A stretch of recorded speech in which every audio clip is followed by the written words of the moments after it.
A new name, a new quarterback, and another year of expectations as Coach Ron Rivera gets things underway at Commanders training camp. The Washington Commanders have arrived in Ashburn for training camp. Coach Rivera trying to steer his young team back into the postseason. A lot of unanswered questions regarding this year's version of the team. And we continue our team coverage from Northern Virginia, where Craig Loper and Nathan Epstein have the latest.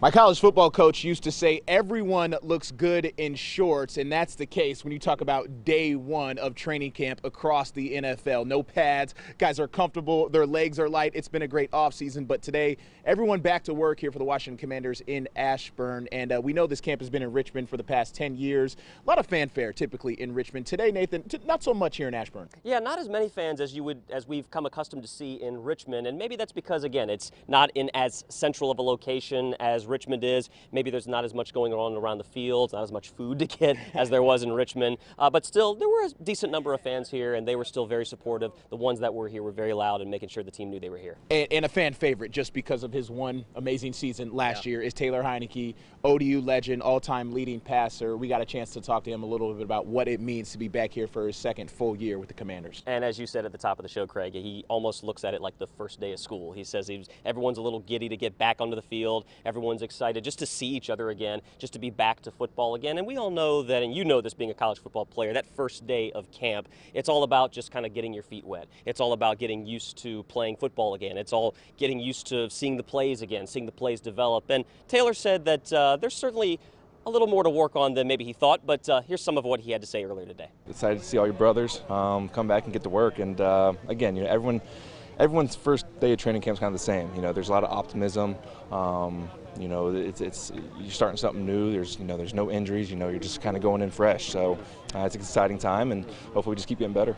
And I'll have much more with my conversation with Taylor Heinicke coming up tomorrow. But Craig, he's going to be the backup this year. He knew that a few months ago. Carson Wentz is going to be the guy. And as we found out yesterday, Ron Rivera actually made sure to give some confidence to his quarterback this year. Yeah. Rivera made it a point that Carson, in his mind, isn't just a bridge quarterback. We know it's his third team in 3 years. He signed that big, huge contract with the Philadelphia Eagles. He got paid. Obviously, it didn't work out in Indianapolis. Now he's here. They swapped second-round picks to get him. But that feeling of being wanted is critically important to him. Here's what he had to say about it after practice. Yeah, I think for anybody, it just builds confidence. It builds confidence within myself. I always think I'm a confident person, but hearing it from somebody else, from the head coach, those types of things, definitely just instills that confidence even more to just go out there and don't put pressure, don't put expectations, just play free, have fun and play free and be you. And just that reminder always from him means a lot, so I can just go out there, play loose, play fast, play free, and have fun.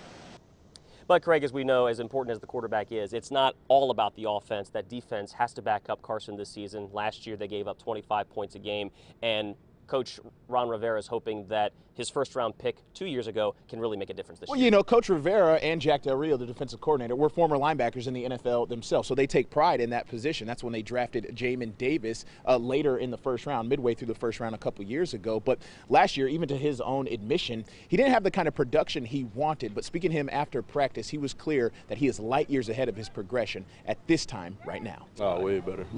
Way better. Everything done slowed down for me. I'm real comfortable with Cole out there, just talking a lot more and just being a lot more vocal. Now, I know exactly what I'm supposed to be doing. Now I can go out there and just be comfortable and play my game. Well, Craig, day one of training camp in the books, which means what? They're ready to win the Super Bowl now? All right, let's ease the expectations on that. Like Ron Rivera said yesterday, this team, they're not setting any expectations. They just want to win and be competitive. But when it comes to the rest of this practice schedule this week, they're going to practice at 9 a.m. tomorrow. We're going to have that for you. Nathan and I are going to be here in Ashburn with all that coverage throughout the day on Wavy and on Fox 43. So for Nathan Epstein, I am Craig Loper in Ashburn for the Sports Wrap.